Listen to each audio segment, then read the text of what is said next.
Hey Blazers, this episode is brought to you by Audible.com, an Amazon company.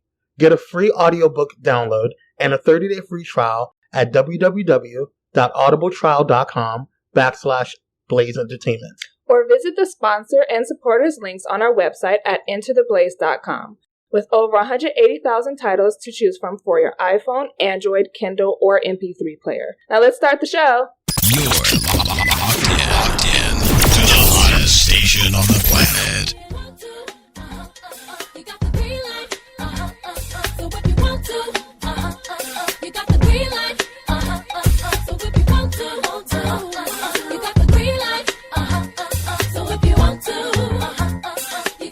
What's going on, Blazers? We're back with another episode of Blaze Entertainment Spotlight Edition. And I'm your host, Kwame, joined by the lovely, the talented, the melanin proficient Miss Free. Hey, Blazers. Miss Free couldn't be in studio with us today. We're joined here with a very special guest. He's actually the first guest to be in studio with us. It is the awesome, the crazy, the funny, the hilarious Mr. Zach Van Norman. How are you? I'm doing good. How are you? Good, good. For those who don't know, Zach is the media director for Once Upon a Fan. It is one of the number one fan sites for Once Upon a Time. We are the number one fan site. The number one fan site. Get it correct, Kwame. Didn't put all this work in for nothing now. Okay. And he is also one of the hosts and the producer for the Once Upon a Fan podcast, which is going to be going into its fourth season? God, yeah. Fourth season, not next week, the week after. Yeah, the 27th. Well, it will actually be next week when this airs. So yeah, it's the 27th of September. Right on. So, and then Once Upon a Time airs the 25th, right? Or Yeah. 20? Do you want me to go into like a whole spiel about all this? Sure. Because I have information. Okay, so Tell us about it. Once Upon a Time returns to ABC on Sunday, September 25th at 8 p.m. on ABC. And there is also a look back special airing 1 hour prior at 7 o'clock, kind of catching everybody up to speed on the show so far and what happened in the most recent finale, so everyone knows where the show is going in the following season. Right on. Miss Free, do you have any questions? Yes. Okay. Zach. Ma'am. I saw your Once Upon a Time, Once Upon a Time interviews with Josh Dallas and Colin Donahue. I think I pronounced his name right. Did you die or did you die? Because I would have died if I interviewed both of them at the same time. Okay, so you're talking about my most recent one. Okay, for this year. Yes. I didn't really die because I've met these guys several times before. So to me, it was just kind of like, hey dudes, what's up? Like they've kind of gone from being like their characters and being larger than life for a lot of it.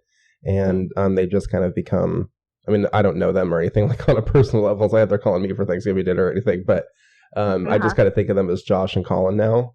And so I kind of see them more as the actors than I do as their characters. So I'm kind of used to seeing them.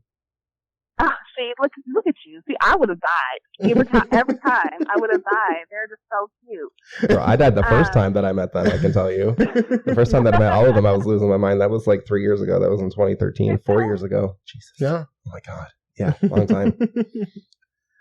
Now, can you tell us a little bit about how you started in with Once Upon a Fan and like what brought you to it and why Once Upon a Time is so special? Because like I know you did an actual I think you're working on a documentary in regards to what you're doing and how Once Upon a Time means to you, and then also you I'm going to let you just explain more about it. So tell me a little bit more. Yeah. So what do you want me to get into? Like how I got into it, why the show is more important, like which Both. one? All of it? Yes. Okay. Y'all are about to hear my voice for a long time. I'm sorry. I hope I am audibly pleasant rather, because I hope I got a good radio voice.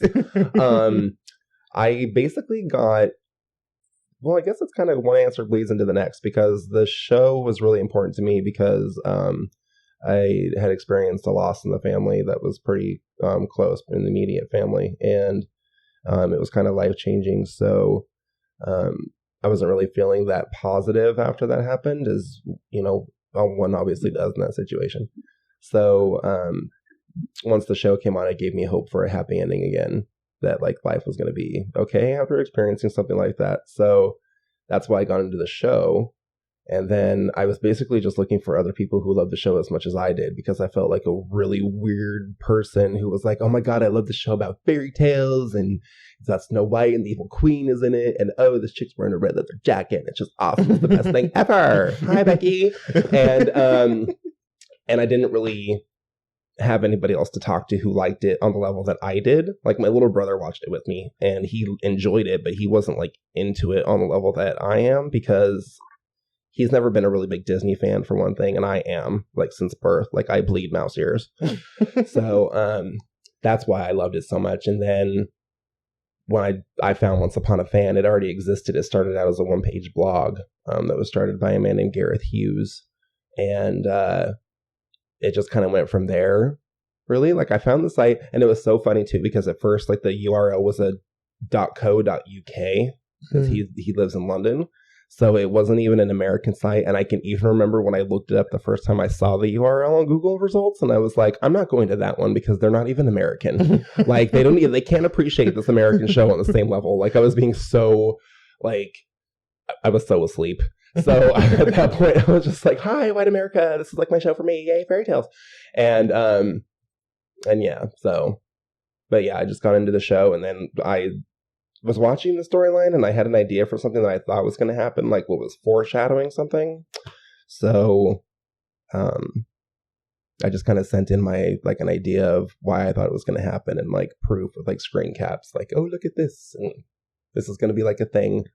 And people thought it was really good. I was totally wrong, but people thought it was good anyway. And then I sent in a few more that ended up being correct. Like the fact that I thought that Charming's first name was David. I thought that in the first season. They didn't reveal it towards the end of the second season. So I already figured out stuff like that. And like the fact that the Queen of Hearts was like the evil queen's mom and stuff. To anybody who hasn't seen Once Upon a Time, they're probably hearing me talk right now. They're like, the hell is he talking about? Like, what? So yeah. But that's kind of, I hope that's like a good answer. It's like a long-winded answer to your question. I'm so sorry. I talk a lot. It's okay. Well, I know, like, speaking of what you were doing towards or for Once Upon a Fan, and you said that you sent in a theory, I know that you did a color type of analysis when, like, what red meant within Once Upon a Time, and how that was associated with different things. And can you tell us a little bit about that? Yes, I'd be happy to, as a matter of fact, because it's an article that I'm quite proud of. So I started writing these articles because I just happened to notice that the color red kept popping up in different scenarios, and I was very intrigued by the specific uses of it. The main character, her name is Emma Swan, played by Jennifer Morrison. She wears a red leather jacket, and in the first scene of the show, actually, where she's present, she's actually wearing a red dress. And then I noticed that she kind of moves from being in a red dress to being in that red leather jacket when she is done wearing the dress, because she's not a dress girl. So I just kind of wondered why it kept popping up, and then I did some research and found out that red means it means several things as a visual metaphor in storytelling, especially in the visual medium. It means things like, obviously, love is the first thing that is associated with. Also, anger, power, though, is the most probably under. What do I want to say? People don't really talk about it that often, I guess. But if you think about like power ties, like people always say that wearing like a red tie is very powerful, so that makes sense.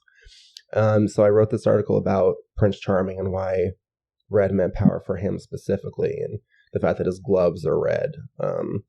And like there's in the first scene where he meets Snow White, he has on like this kind of leather doublet kind of thing, and it's kind of got red in it. And then he catches her in a net at one point because she's stolen from him, and he opens his doublet and the inside lining is red, and that's where he keeps the poster of Snow White, like her wanted poster, which he's like, that's how he figured out who she was. And I was like, okay, so what you basically just showed us is that you're keeping a picture of Snow White over your heart on your left side, and you open up your doublet and there's red in there so that you love her. Mm-hmm. Got it. Okay, good. And then kind of just went on from there and saw other examples of red for him specifically. And I kind of compared and contrasted that to his cursed persona in Storybrooke, because David Nolan in the first season wears a lot of blue, which is considered a less dominant color. It's not exactly weak, but it means more like being like tranquil as opposed to like going out and saving the day. So it's not quite like a cowardly color, but because it's more muted and it is more like tranquil and things like that, it's a direct opposite to the red and the fire that is who Charming is. So his costume different, like the colors of his costumes made a difference in the personality of the two characters. Right on. Miss Frey? Yes, so I have a fun question, and I feel like you're the perfect person to answer this. Who's your favorite character in Storybrooke? Why? And what is your favorite episode? And why? Ooh. Well, I can answer the favorite character question very easily. My favorite character is Emma Swan, who I just spoke about a second ago, because I feel like in the show where most of the cast, all of the characters are fairy tale based, there's a certain fantastical element to them that for the fairy tale aspect of the storyline, like the flashbacks, that aspect of it, it kind of makes them a little unrelatable. The scenarios that they're put in are obviously very relatable, you know, like loving a person that you can't be with, or wanting to do more with your life, or be successful, or, you know, overcome some, you know, obstacle or something. That's obviously very relatable, and a lot of people can do that. But I don't think I'll be slaying a dragon anytime soon, nor will I, you know, I won't be encountering any magic like Harry Potter style. So, I mean, until I go to Universal Studios. So, that part of it's not relatable, but she's the only character besides her son Henry who was born here. And so I kind of feel like she saw the show like through the audience point of view, for one thing. That was why I kind of connected with her to begin with. But then also, she's just a very strong character. She's like a really good role model for women and men, I think. She's very powerful. She doesn't take any shit from anybody. She is a badass. And she has this speech in the 4th episode, which is actually what endeared me to the character and the show in general, where she's telling a cursed Cinderella that if she wants to change things in her life, she's going to have to do it herself, because there are no fairy godmothers in this world, and that people are going to be looking at you your whole life trying to tell you who you are, and you just have to punch back and say, no, this is who I am. And I found that very empowering, especially at the stage of my life that I was in. So I was like, yeah, like this. And then I also see a lot of personal aspects of myself in the character that maybe a little bit too personal to discuss now, but I see a lot of myself in Emma. She's been through a lot of things that I have been through, kind of similar situations, not exactly the same, but it's very, very similar. So that's why I love her so much. And my favorite episode of the show, it's really a toss-up. I have 2 favorites that immediately stick out in my mind, but the first one that I want to say is probably the right one, which is the season 1 finale, which is called A Land Without Magic. And I just love that episode because I feel like creatively it is firing on all cylinders. It is like a race from beginning to end. There's like no breaks, really. There's like a few quiet moments to kind of alleviate the action, but it's pretty much one reveal after another, action. Kind of payoff, if you will, to the storyline, both in the flashback and in the modern day. It was kind of wrapping up both storylines at the very end of the season, and it was just so unexpected. Spoiler alert, by the way, everybody, like, if you haven't seen Once Upon a Time, I'm about to say something that's spoilerific, so just let that be known. She breaks the curse at the end of the first season, and nobody was expecting that. We all thought that it was going to be a show where everyone was cursed the entire time, and at the very end of it, she was going to, like, break the curse and defeat the evil queen, and everybody was going to live happily ever after. And as a matter of fact, the actors and the producers and the creators and the writers, everybody had that plan when the show originally started. Jennifer Goodwin, who plays Snow White, actually said in an interview once that that was the plan from the get-go, that when she signed on, they were going to be cursed the whole time. And then as the first season progressed, they changed their mind and decided to break it, like, early. and then it became a completely different show. But it's just so creatively satisfying. Like I said, the music is beautiful. Jennifer Morrison will absolutely break your heart in her like scene where she's kissing her son at the end. Like, if you don't cry at that or at least feel some kind of emotion, then like you're Republican. Like, I don't know what else to tell you. And one of the things that I've like, as you were talking, that I noticed is your immense knowledge and precision in the show. Like, you can tell that you're like, even with, you know, Miss Free and I, we love Game of Thrones, as I'm sure you do too. Yes. So, but we can't like recall every like name of the episode to the point, you know, the millisecond when things happen. And you are actually have a keen gift of doing that. Is that something that you've always had? Like, is that helped you in your career with Once Upon a Fan, and if so, is that something that you developed as you kind of progressed with Once Upon a Time? I think that's something that I actually started working on when I was a younger kid and didn't know it, funny enough. Mm-hmm. The answer to your question actually goes back into time, all the way back. Because Once upon a time, girl. Because when I was younger, I used to watch movies over and over again, like the same one, like burning out the tape kind of thing. Because back in our day, kids, we had VHS, so I would be like running the tape out, and I never really understood why until I was older. Because, you know, obviously as a kid, you're just doing whatever, but as I become older and realize that my interest lies in becoming a filmmaker and a storyteller and things of that nature, the reason why I replayed certain movies over and over again and certain scenes, things like that, is because I find it that it's really the ones that had the most emotional impact on me. They were always very memorable to me. And now thinking about it as an adult, I couldn't appreciate it as a kid, but I can like even right now, as I was talking about my favorite episode and like the scene where Emma kisses her son, I can hear the music in my head. I can see it like happening in front of me.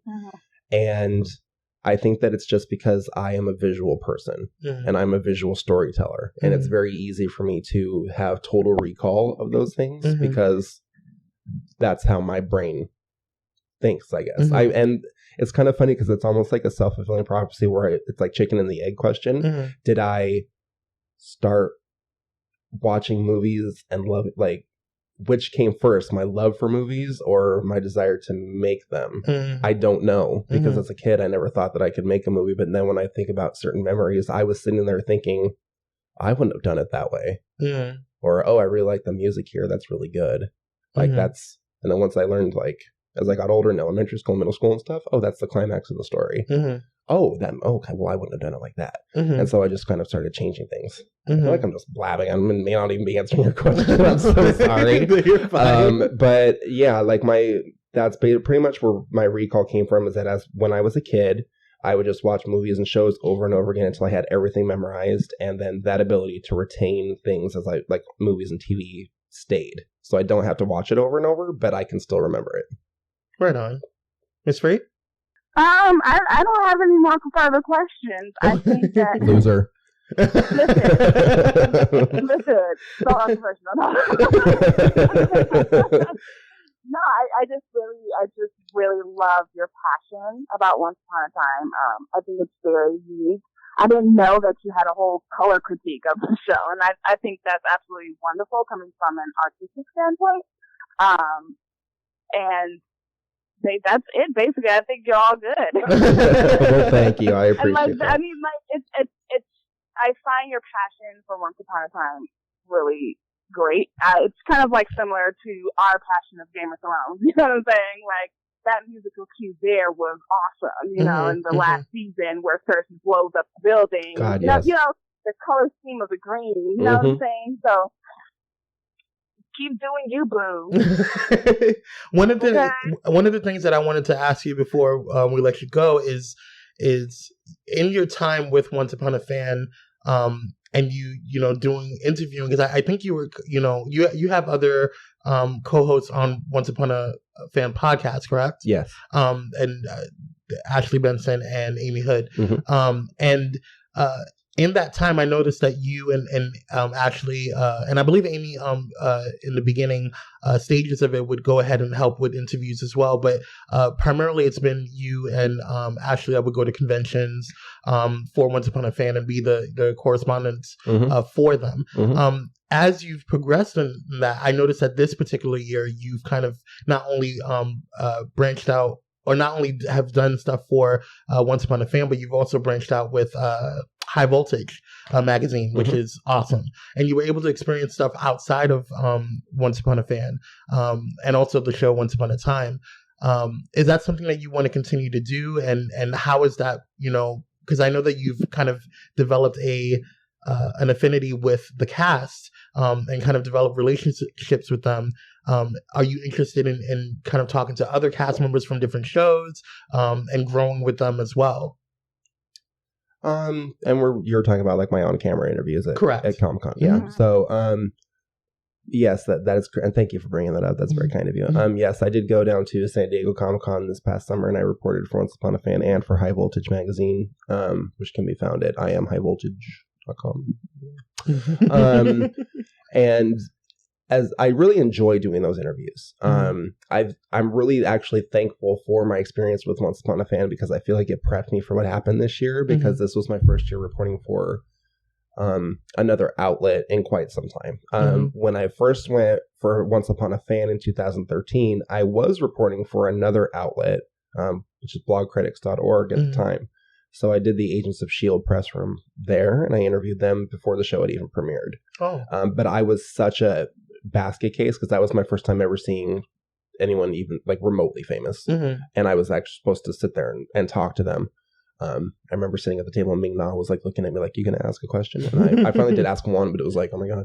So I wasn't like a professional at that point. I just felt like a fan. I felt like fanboy, as a matter of fact. And then the last couple of years, I've just done Once Upon a Time by itself, which was awesome. And then this year, when I went for High Voltage, I did several rooms. And I interviewed people from like Salem and the upcoming Exorcist television show. I love Fox. that show so much. And a couple of other things too.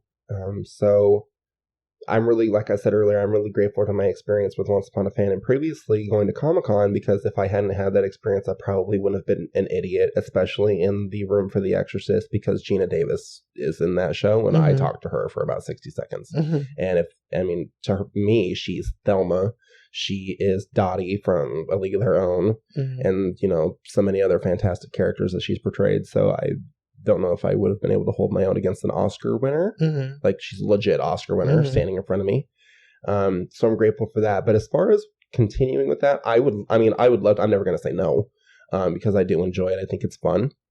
It's also a really, unique experience. And I like to try to ask people, the celebrities I'm interviewing, questions that they don't get all the time in interviews. Because I can't stand when I'm like reading Entertainment Weekly or anything else. I'm not YouTube, but they ask them a question, or like a video interview that you're watching on YouTube, and they ask them a question about something that's going to happen in the upcoming season, and we all know they can't tell you shit. We know that. You know it. Right. Free, you know it, and I know it. They can't tell you what's going to happen, because that's going to ruin the story, and then why are you going to watch? So, and they're under contract. So you got an NDA. It's not like they're going to be able to just say, "Oh yes," and then my character dies in the second episode. Right. Happy day. Like, what the hell? So I try to avoid those kinds of questions, because I find them kind of irrelevant. They're kind of pointless. As a fan person, I don't care about that. I know you can't answer questions, but maybe tell me about your experience in the past working on something. Right. But I'm trying to transition from reporting on content to creating my own content, which is different. So I'm kind of beginning that transition, if you will, because only after a couple of recent other events that I did up in LA have I realized that I really need to do this, because I keep talking to people who are rather influential, and they're telling me that I need to pursue this. So when you have people in the industry like having conversations with you and telling you that you need to do this, you should probably listen. So I'm trying to transition away from one thing to the other, but I will always do an interview for anybody if they need it, because it's so much fun. Well, Zach, thank you for joining us on the show and taking some time out of your busy schedule to talk to us, po folk. Do you mind if I jump in real quick and explain something to Miss Free about that green fire that we were just talking about on Game of Thrones? Yes. Come on, let's break it down. All right, girl. So that green color, like normally, like green is a jealousy thing. Yes. She hated all of those people, but on a certain level, though, she was jealous of the Sparrow because of all the power that he had obtained. Right. The fire was green. Listen, Zach, me and you, we're going to get together and we're going to discuss, maybe on Blaze or on your podcast. Yes. Whatever, girl. We're going to have like a color theory discussion. We're going to break down the motives. We're going to do it. We're going to do it big. Yes. I welcome it. I'm here. Especially when Game of Thrones come out. We would love to have you back on the show because I know you're a big fan of Game of Thrones. So. Huge. Huge. Yes. Yeah. So again, thank you for joining us on the show, and we'd love to have you back and keep in touch. And when does you said September 27th is when Once Upon a Fan podcast is coming back out. Mm-hmm. So you guys check that out, and we'll also have links to all of your stuff on our page at entertheblaze.com when this show airs and releases, and we'll get you on your social media, your Twitter, your Instagram, all that stuff, for everything you want the public to know. And so, well, the first thing the public should know is that apple cider trumps pumpkin spice every time. Okay. Save that. I know you know me. Apple trumps pumpkin, period. Okay. Period. Preach. I mean, let's be honest. Okay. All right, guys. Think this has been a great episode. It's been really fun, and thanks for having us, or thanks for being on our show. Thank you for having me. Appreciate it. Thank you. Thank you. Bye. Yeah. Bye. Bye.